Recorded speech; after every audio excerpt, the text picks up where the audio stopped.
नमस्कार मित्रों, हमारे YouTube चैनल पर आपका फिर से स्वागत है, जिसका नाम है टीचिंग मेथड्स। दोस्तों, इस वीडियो में आज हम देखेंगे सीटेट, यूपीटेट और सुपरटेट जो एग्ज़ाम होने वाले हैं अब, उनमें जो ईवीएस है लेवल 1, उनके लिए 30 शानदार प्रश्नों को इस वीडियो में हम देखेंगे। तो शुरू करते हैं बिना किसी देर के। प्रश्न संख्या 1। पहला प्रश्न है मित्रों, देश में कपड़े की बुनाई के लिए प्रसिद्ध गांव पोचमपल्ली किस राज्य में स्थित है? देखिए, पैटर्न चेंज सीटेट में इस बार कहा गया था, तो घुमा फिरा के भी मैं प्रश्न इसमें करवा रहा हूँ। ठीक है, तो कपड़े की बुनाई के लिए अपने भारत में, तो एक प्रश्न तो ऐसे बन सकता है, जो पोचमपल्ली स्थान है वो किस हेतु प्रसिद्ध है? तो कपड़े की बुनाई के लिए। ठीक है, ये प्रसिद्ध गांव है पोचमपल्ली, तो ये किस राज्य में है? तमिलनाडु, केरल, कर्नाटक या आंध्र प्रदेश? तो मित्रों, आपको बता दूं मैं, जो पोचमपल्ली गांव है आपका, ये आपके जो आंध्र प्रदेश है मित्रों, उसमें स्थित है, जो कपड़े की बुनाई के लिए जाना जाता है। तो चौथा विकल्प सही उत्तर है। आगे चलेंगे दोस्तों प्रश्न संख्या 2 पर। प्रश्न संख्या 2, कुछ पक्षी हमारी तुलना में 4 गुना अधिक दूरी तक देख सकते हैं, ये पक्षी है। कुछ पक्षी हमारी तुलना में 4 गुना, हमारी तुलना मनुष्य की जितनी दृष्टि होती है उस तुलना में 4 गुना अधिक कुछ पक्षी देख सकते हैं दूर तक। तो ये पक्षी कौन से हैं? कौवा, चील, गिद्ध, गिद्ध, बाज, कबूतर, बाज, चील, गिद्ध या कौवा, बाज, कबूतर? तो देखिए मित्रों, कौवे की देखने की क्षमता इतनी नहीं होती और ना ही कबूतर की होती है। ठीक है, तो 3 ऑप्शन तो इस प्रकार आपके अपने आप हट गए। पहला ऑप्शन हट गया, दूसरा भी नहीं होगा और चौथा भी नहीं होगा ना, यानी कि तीसरा हो जाएगा, बाज है, चील है, गिद्ध है ना। इसके अलावा एक तेंदुए की भी कह सकता है, लेकिन वो पशु में आएगा, यहाँ पे पक्षी का पूछा है। तो कौन सा विकल्प सही? आपके यहाँ पे तीसरा विकल्प सही उत्तर है। आगे चलते हैं प्रश्न संख्या 3 पे, और इन्हीं प्रश्नों में से डायरेक्ट पूछ ले जाएंगे ना, इसीलिए मैंने लेवल 1 के लिए तो मैं कहता हूँ कि सीटेट हो, एमपीटेट, यूपीटेट, कोई भी उसमें लेवल 1 की तो 100% गारंटी लेता हूँ मैं पास करवाने की। यानी कि बेस जो है आपका, मतलब थ्योरी है, वो आप तैयार कीजिए, बाकी जो प्रश्न है वो मैं तैयार करवाऊँगा आपको सभी सब्जेक्ट के, और सभी सब्जेक्ट के मैं तैयार करवाऊँगा, और इनमें से डायरेक्टली पूछ लिए जाएंगे, आपको देखना।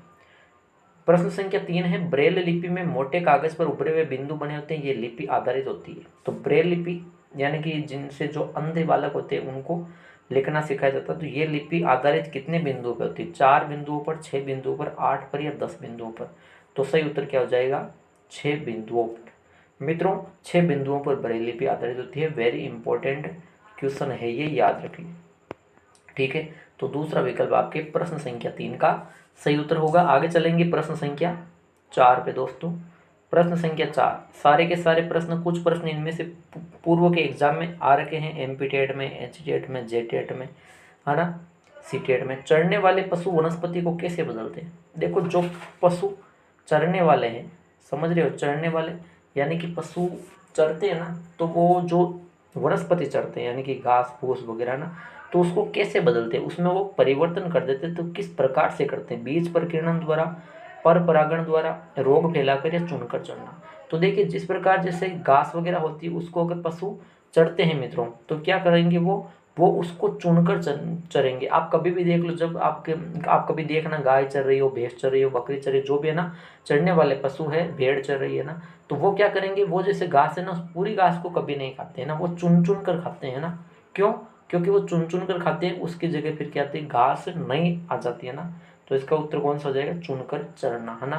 वेरी इंपॉर्टेंट क्वेश्चन है, यानी कि प्रश्न जिस प्रकार का है, देखो, चरने वाले पशु वनस्पति कैसे बदलते हैं, जिसको नहीं आता है वो सोचेगा कि भाई पर परागण या बीज प्रकीर्णन होगा, क्योंकि प्रश्न का टाइप देखिए, जबकि उत्तर इजी सा है, चुनकर चढ़ना। तो चौथा विकल्प आपके सही उत्तर है प्रश्न संख्या 4 में। आगे चलेंगे मित्रों, प्रश्न संख्या 5, निम्नलिखित में से स्वस्थ अस्थियों के लिए आवश्यक तत्व है?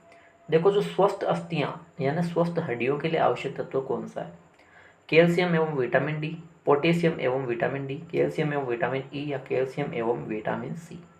देखो मित्रों, आपको पता है कि पहले बात तो इनमें एक तो देखना है कैल्शियम या पोटेशियम, दो आ रखे हैं। तो इनमें कैल्शियम में पोटेशियम कौन सा है? तो पोटेशियम तो है नहीं, आपको पता है अस्थियों के लिए कैल्शियम ही आएगा ना, तो कैल्शियम 3 ऑप्शन में। अब आपको पता होगा स्वस्थ अस्थियों के लिए विटामिन डी का प्रयोग करते हैं, ना तो ई का करेंगे ना ही सी का, तो दूसरा विकल्प हट गया, तीसरा हट गया और चौथा हट गया। हालांकि दूसरे में विटामिन डी है लेकिन ये पोटेशियम है तो गलत होगा। तो यहाँ पे कौन सा हो जाएगा मित्रों?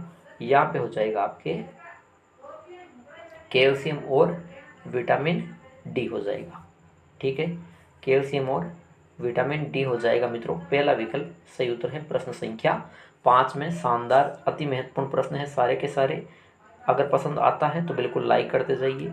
छठवां प्रश्न है, एक गिलास पानी में चुटकी भर नमक घोल दिया जाए तो जल का स्तर क्या होगा?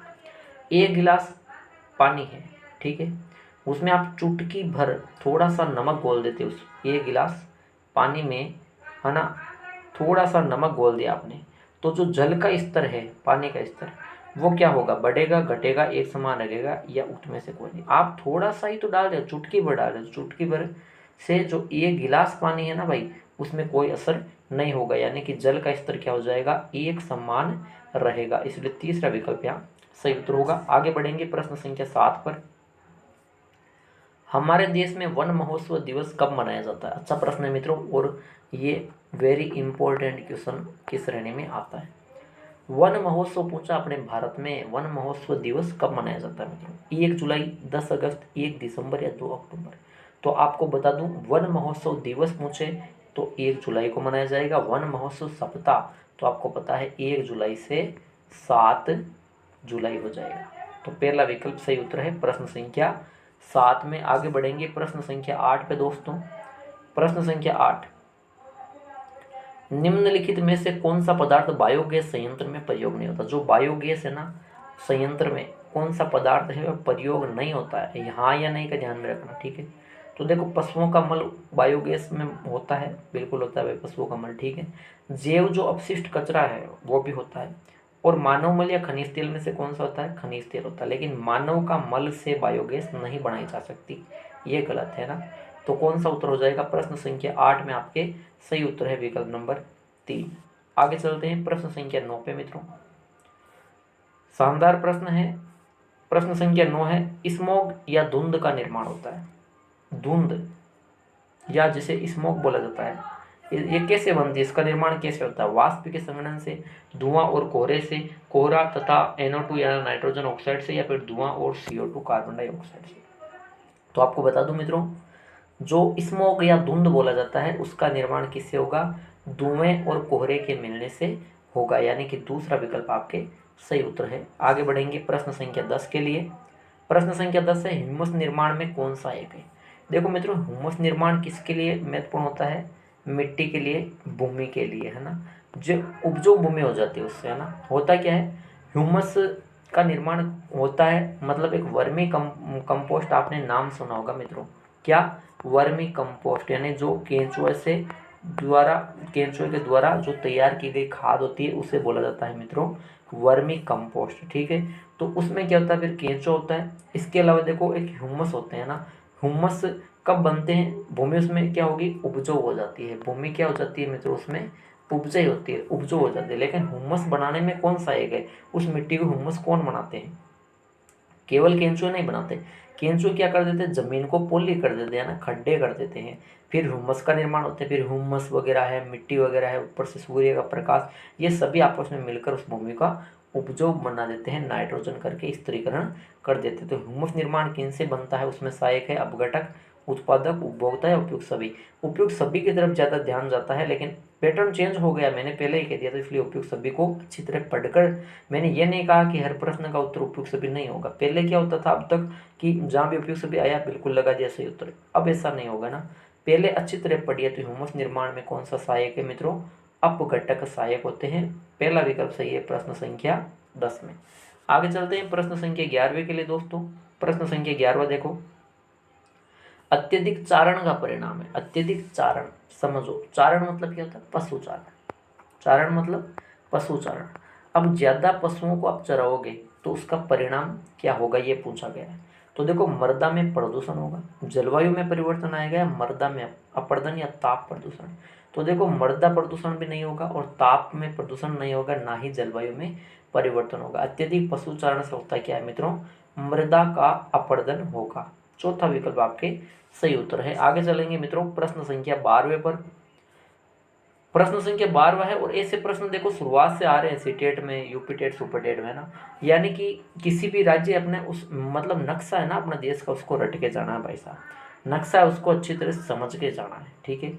अब ऐसे प्रश्न मैंने इस वीडियो में 2 प्रश्न लिए हैं, तो ऐसे प्रश्न में हर जो ईवीएस का वीडियो बनाऊंगा उसमें 1-2 प्रश्न लेते रहूंगा ना, ताकि डायरेक्टली आपके जो मोस्ट 4-5 राज्यों से संबंधित आते हैं प्रश्न, उनमें से डायरेक्टली आपके आ जाएगा। अगर आप मैप नहीं देखते तो भी काम बन जाएगा। हर वीडियो में एक प्रश्न रखूंगा। तो अभी तक हमने शुरुआत की, अंत जब होगा तब तक काफ़ी प्रश्न इनसे संबंधित बन जाएंगे। लेकिन ये टॉपिक एक बार अच्छी तरह देख लेना। सभी जो राज्य है ना अपने माइंड में कॉन्सेप्ट रखना कि कौन सा राज्य कहाँ स्थित है, उसके पास में कौन से राज्य। केरल के निकटवर्ती राज्य पूछा है, यह प्रश्न पहले आप भी रखा है। केरल के निकटवर्ती राज्य कौन से हैं? तमिलनाडु और आंध्र प्रदेश, है ना, पहला विकल्प में कह रहे। दूसरा है कर्नाटक और तमिलनाडु, तीसरा कह रहे आंध्र प्रदेश और कर्नाटक, या चौथा कह रहे महाराष्ट्र और कर्नाटक। तो मित्रों आपको बता दूं मैं, केरल के निकटवर्ती राज्य हो जाएंगे आपके कौन से, तमिलनाडु और आंध्र प्रदेश। तमिलनाडु और आंध्र प्रदेश ये है दोनों केरल के निकटवर्ती राज्य। तो पहला विकल्प आपके बिल्कुल सही उत्तर है। आगे बढ़ेंगे मित्रों प्रश्न संख्या 13वें पर। प्रश्न संख्या 13वां बिल्कुल मैंने मेहनत की है, आपके लिए बनाए हैं ये प्रश्न। चलेंगे 13वें प्रश्न पे, क्या कहता है 13वां प्रश्न। मिजोरम में की जाने वाली झूम खेती के विषय में सत्य कथन कौन सा नहीं है। देखो झूम खेती, जैसे वालरा खेती, स्थानांतरण खेती, अलग अलग नाम है। स्थानांतरण इसका मुख्य नाम है। स्थानांतरण हस्तांतरण यानी कि क्या होता है, एक जगह छोड़कर दूसरी जगह जाना, ये मिजोरम में होती है ना। इसका मतलब इस विषय में सत्य कथन कौन सा नहीं है, इस झूम खेती के बारे में सत्य कथन कौन सा नहीं है। तो 3 सत्य कथन है, 1 सत्य कथन नहीं है। तो पहला है, एक फसल को काटने के पश्चात भूमि को कुछ वर्षों तक खुला छोड़ देते हैं, क्या ये कथन सही है। फिर देखो जो होता है ना, इसमें एक फसल को इसमें काट लिया जाता है, उसके बाद तुरंत उस पर कुछ नई खेती की जाती है ना, भूमि को कुछ वर्ष तक खुला छोड़ देते हैं, ये कथन सही है। हमें पूछा सत्य कथन कौन सा नहीं है। आगे है, इस भूमि पर उगने वाले बांस और खरपतवार को काट कर जला दिया जाता है, तो बिल्कुल सही है। इस पे जो भी बांस या खरपतवार होती है उसे काट कर जंगलों को या वनों को जला दिया जाता है, ये भी कथन सही है। एक ही खेत में 3-4 विभिन्न प्रकार की फसलें उगाई जाती है, तो बिल्कुल कथन सत्य है भाई। एक ही खेत में 3 से 4 विभिन्न प्रकार की अलग अलग फसलें उगाई जाती है, सही है। तीनों कथन सही है। तो गलत कौन सा है, चौथा कथन। बीज बोने से पहले भूमि की गहरी जुताई की जाती है, बिल्कुल कथन है। ऐसा इसमें कुछ नहीं है। एक तो क्या नहीं है, बीज बोने से पहले जुताई वगैरह ऐसा कुछ नहीं है ना। क्यों? क्योंकि जो भी झूम खेती जो जनजाति करती है ना झूम खेती, उसमें होता क्या है, वो तो क्या है कि मतलब उनके स्थायी आवास नहीं होते, तो वो क्या है कि अब उनके रहने का ठिकाना नहीं है, तो जल्दबाजी में क्या करते हैं कि एक साल यहाँ पे खेती कर दी, उसको छोड़ के फिर तुरंत दूसरे एरिया में गए, वहाँ पे कर दी। मतलब ये है कि भाई उनको इतना समय नहीं मिलता कि वो भूमि की जुताई वगैरह करें ना।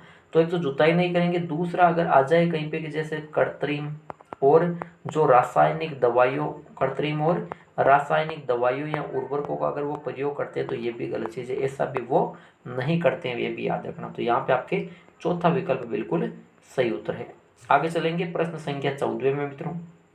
प्रश्न संख्या 14वां, बिहार राज्य में गंगा नदी में पाए जाने वाली डॉल्फिन को किस नाम से जाना जाता है।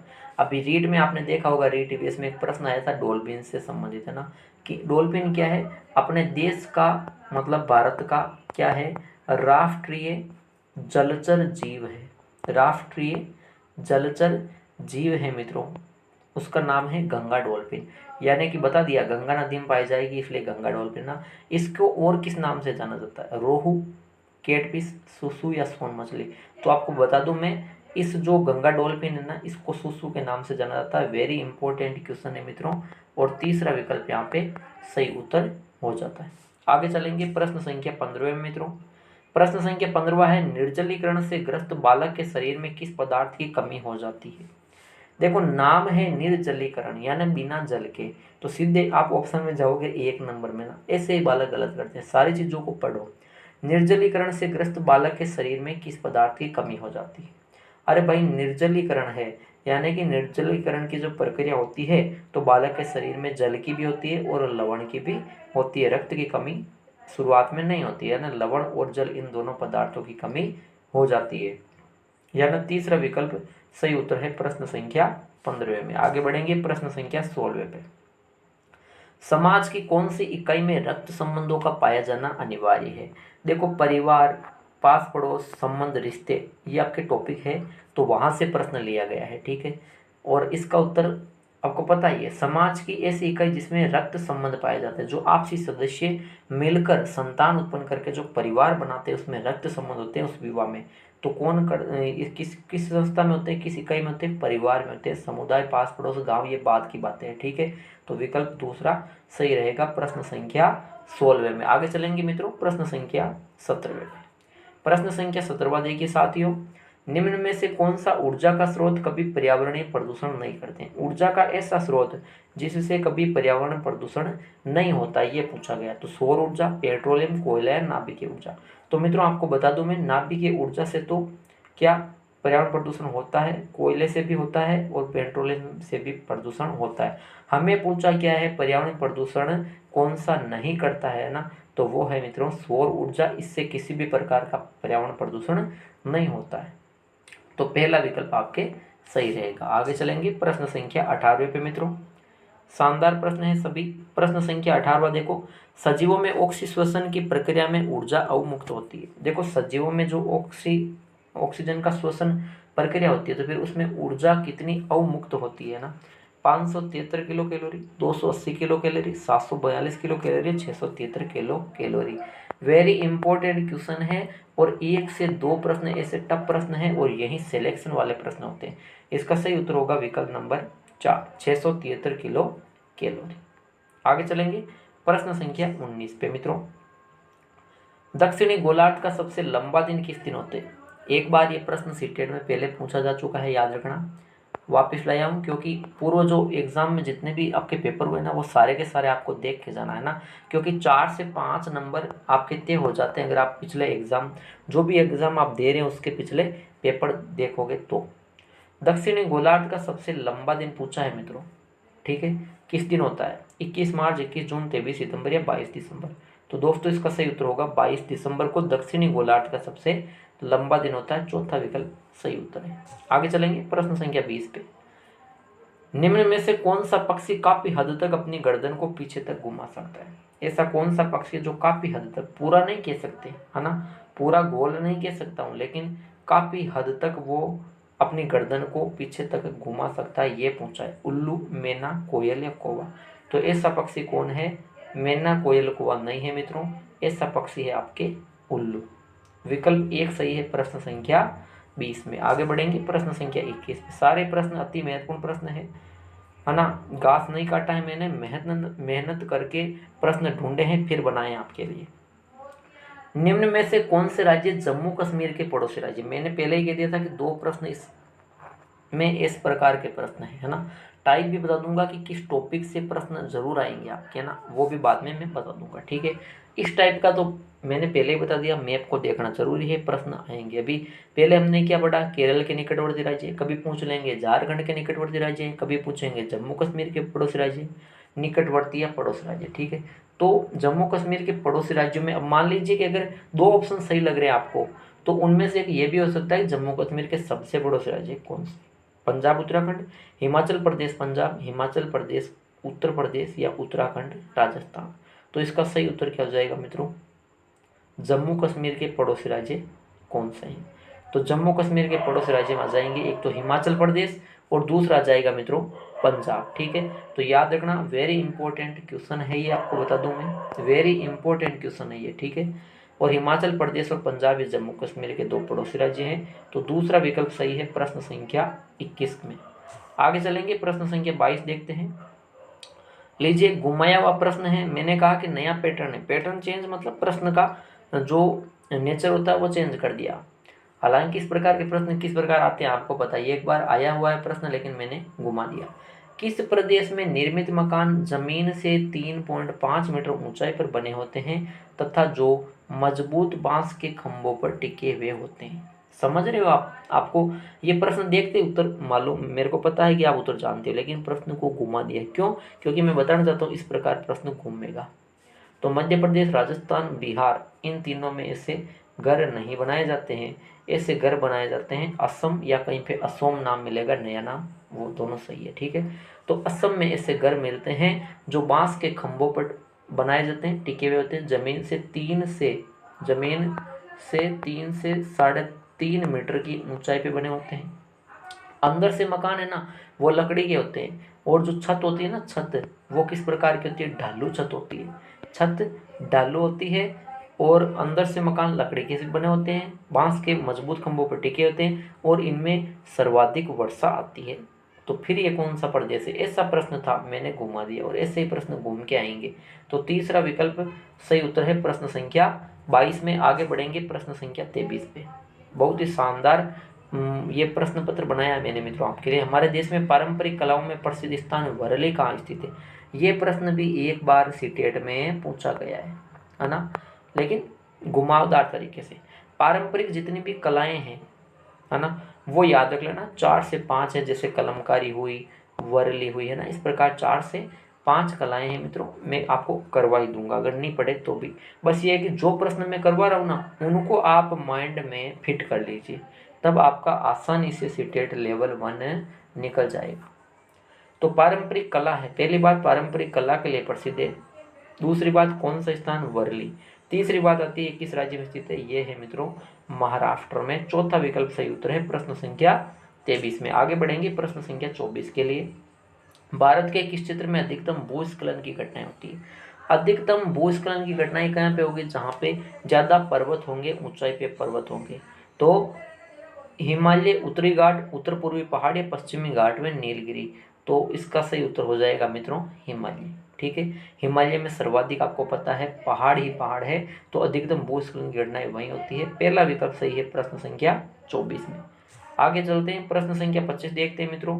बढ़िया प्रश्न है, शानदार प्रश्न है। प्रश्न संख्या 25 पशु पक्षी का आपके टॉपिक है, तो डेफिनेटली एक प्रश्न तो यहाँ से बनेगा ही बनेगा। यदि हम पक्षियों का अवलोकन करते हैं तो हम ये पाते हैं कि अधिकांश पक्षी, हम जब पक्षियों का अवलोकन करते देखते हैं तो हम पाते हैं अधिकांश पक्षी अपनी गर्दन अत्यधिक हिलाते हैं, है ना, गर्दन बहुत ज़्यादा पक्षी हिलाते हैं। तो इसका भाई मुख्य कारण क्या है? अधिकांश पक्षियों के नेत्र स्थिर होते हैं और घूम नहीं सकते, इनके कान ढके होते हैं और वे उड़ सकते हैं। पक्षियों के 2 नेत्र होते हैं, इनके नेत्र 2 भिन्न भिन्न वस्तुओं को एक ही समय पर फोकस कर सकते हैं। तो देखो पक्षियों के 2 नेत्र होते हैं, इसको तो आप सबसे पहले हटाओगे। इनके कान ढके हो सकते हैं और वे उड़ सकते हैं, तो उड़ने से फिर गर्दन हिलाने का मतलब ही नहीं है, तो इनको भी आप हटाओगे। आप 2 ऑप्शन में कंफ्यूज होंगे, 50% हो गया मामला। या तो करोगे पहला ऑप्शन या करोगे चौथा, अधिकांश पक्षियों के नेत्र स्थिर घूम नहीं सकते, या फिर करोगे कि इनके नेत्र 2 भिन्न भिन्न वस्तुओं को एक ही समय पर फोकस कर सकते हैं। तो देखो सीटेट में होता क्या है, सीटेट में अब तक की जो भी ट्रिक है ना, वो सारी चेंज हो जाएगी इस बार, है ना, क्योंकि पैटर्न क्या है, बार बार बता रहा हूँ, पैटर्न चेंज है, इस चीज़ को आप ध्यान में रखना।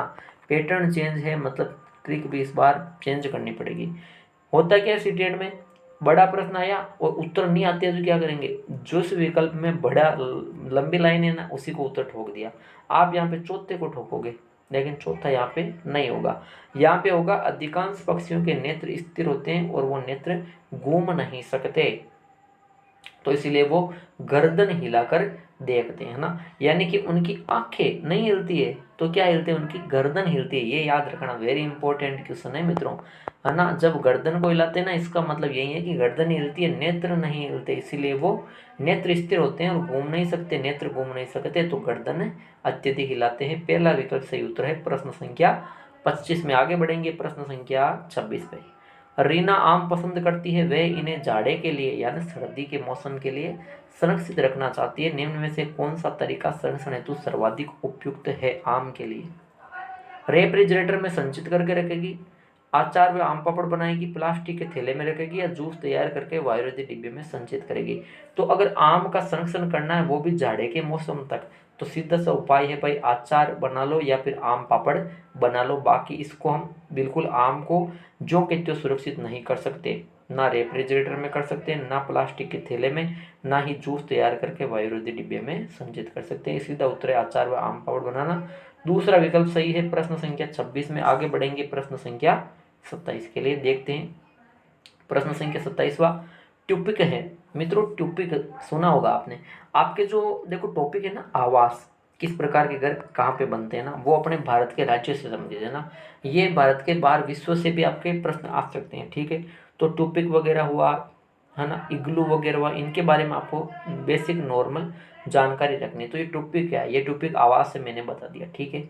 यहाँ दे रखा 4 प्रकार के भील जाति के आवास। तो भील जाति के जो घर होते हैं ना, उनको कू बोला जाता है, ठीक है, कू। एस्किमो लोगों के चमड़े के बने तंबू, यही इसका उत्तर हो जाएगा। एस्किमो जनजाति के चमड़े के जो तंबू बने होते हैं ना, उसको क्या कहेंगे, टोपी कहेंगे। टुंड्रा लोगों के बर्फ से बने घर, ये क्या कहलाएंगे, इनको कहेंगे मित्रों इग्लू। क्या कहेंगे इनको, इग्लू कहेंगे। और खिरकी जाति के घासनुमा आवास इसमें नहीं होंगे। तो दूसरा विकल्प तीसरा विकल्प इसमें सही उत्तर है। आगे देखेंगे मित्रों 28वां प्रश्न।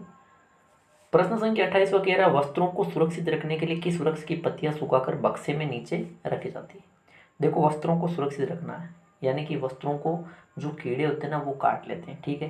तो एक मौसम में जो भी वस्त्र पहनते हैं उनको फिर दूसरे मौसम में हम क्या करते हैं, वस्त्र चेंज करते हैं, तब तक के लिए उन्हें सुरक्षित रखना होता है। तो किस वृक्ष की पत्तियां सुखाकर अगर नीचे रखे तो कीड़े नहीं काटे, नीम, अशोक, कीकर या बरगद। शानदार प्रश्न है मित्रों, वेरी इंपॉर्टेंट क्वेश्चन है। इसका सही उत्तर हो जाएगा नीम की पत्तियों को सुखाकर रखना चाहिए। पहला विकल्प सही है प्रश्न संख्या 28 में। आगे चलेंगे प्रश्न संख्या 29 पे। किस राष्ट्रीय उद्यान में सफेद शेर पाया जाता है। शानदार प्रश्न है, सफेद शेर किस राष्ट्रीय उद्यान में पाया जाता है मित्रों। ये एक और वेरी इंपॉर्टेंट क्वेश्चन है आपके लिए। सफेद शेर देखने को कहाँ मिलते हैं, रणथंभौर राजस्थान, नहीं, इसमें तो ज़्यादातर बाघ देखने को मिलते हैं जो राष्ट्रीय पशु है, ठीक है। बांधवगढ़ मध्य प्रदेश, ये इसका सही उत्तर है मित्रों। बांधवगढ़ मध्य प्रदेश में सफेद शेर देखने को मिलते हैं। दाचीग्राम कश्मीर, ये भी प्रसिद्ध अभ्यारण्य है। और इसके अलावा मद्दुमलाई तमिलनाडु, ये विशिष्ट है मित्रों। इसमें क्या होता है, मुख्य रूप से जो हिरण तो होते हैं, लेकिन मुख्य रूप से कौन से, भौंकने वाले हिरण, ठीक है। भौंकने वाले हिरण अगर पूछे अपने भारत में किस राष्ट्रीय अभ्यारण्य में देखने को मिलते हैं, वो मिलेंगे मद्दुमलाई तमिलनाडु में। सफेद शेर की बात आती है बांधवगढ़ मध्य प्रदेश में। दूसरा विकल्प सही उत्तर है प्रश्न संख्या 29 का। आगे बढ़ेंगे प्रश्न संख्या 30, जो कि आज का अंतिम प्रश्न रहेगा। पोलियो की मुंह द्वारा ली जाने वाली वैक्सीन है। देखो पोलियो की जो वैक्सीन या दवा है वो तो मिलती है, ठीक है, लेकिन एक तो होती है जिसे मुंह के द्वारा लिया जा सकता है, दूसरी होती है जिसमें इंजेक्शन के रूप में टीके के द्वारा लिया जाता है। तो मुंह के द्वारा पोलियो की कौन सी वैक्सीन ली जाती है, साल्क, सेबिन, दोनों या कोई नहीं। तो इसका उत्तर हो जाएगा साल्क। केवल जो साल्क है मित्रों, इसमें ज़्यादातर बच्चे उक्त दोनों करेंगे ना, नहीं, गलत है। पढ़ के पहले अच्छी तरह प्रश्न को पढ़ो, समझो, क्योंकि 1 मिनट बहुत होता है एक प्रश्न के लिए, ठीक है।